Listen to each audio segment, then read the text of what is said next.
روایت ہے کہ حضرت داؤد علیہ السلام کی قوم کے 70,000 آدمی عقبہ کے پاس سمندر کے کنارے ایلیا نامی گاؤں میں رہتے تھے۔ یہ لوگ بڑی فراخی اور خوشحالی کی زندگی بسر کرتے تھے۔ اللہ تعالیٰ نے ان لوگوں کا اس طرح امتحان لیا کہ ہفتے کے دن مچھلیوں کا شکار ان لوگوں پر حرام فرما دیا اور ہفتے کے باقی دنوں میں شکار حلال فرما دیا، مگر اس طرح ان لوگوں کو آزمائش میں مبتلا کیا کہ ہفتے کے دن مچھلیاں بے شمار آتی تھی اور دوسرے دنوں میں نہیں آتی تھی۔ تو شیطان نے ان لوگوں کو یہ حلیہ بتایا کہ سمندر سے کچھ نالیاں نکال کر خشکی میں خلوص بناؤ، اور جب ہفتے کے دن ان نالیوں کے ذریعے مچھلیاں حوض میں آئیں تو نالیوں کا منہ بند کر دو، اور اس دن شکار نہ کرو بلکہ دوسرے دن آسانی کے ساتھ ان مچھلیوں کو پکڑ لو۔ ان لوگوں کو یہ شیطانی حلیہ بازی پسند آ گئی اور ان لوگوں نے یہ نہیں سوچا کہ جب مچھلیاں نالیوں اور حوض میں مقید ہوں گی تو یہی ان کا شکار ہو گیا، تو ہفتے ہی کا دن شکار کرنا پا گیا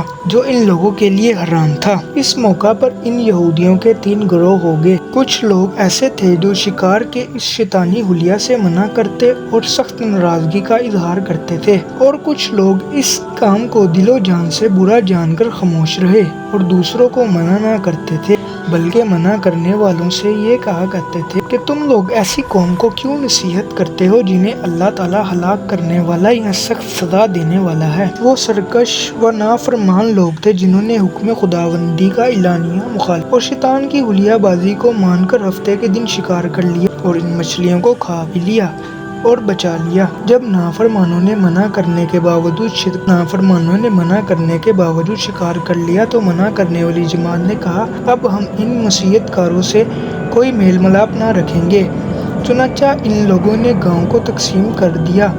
درمیان میں ایک دیوار بنا لی، آمد و رفت کے لیے ایک علیحدہ دروازہ بھی بنا لیا۔ حضرت داؤد علیہ السلام نے غضبناک ہو کر شکار کرنے والوں پر لعنت فرما دی۔ اس کا اثر یہ ہوا کہ ایک دن خطا کاروں میں سے کوئی باہر نہ نکلا تو انہیں دیکھنے کے لیے کچھ لوگ دیوار پر چڑھ گئے، اور کیا دیکھا کہ وہ سب بندروں کی صورت میں منسوخ ہو چکے تھے۔ اب لوگوں نے ان مجرموں کا دروازہ کھول کر اندر داخل ہوئے تو وہ بندر اپنے رشتہ داروں کو پہچانتے تھے، کے پاس آ کر ان کے کپڑوں کو سونگھتے اور زاروں قطار روتے، مگر لوگ ان بندر بن جانے والے لوگوں کو نہیں پہچانتے تھے۔ ان بندر بن جانے والے لوگوں کی تعداد 12,000 تھی۔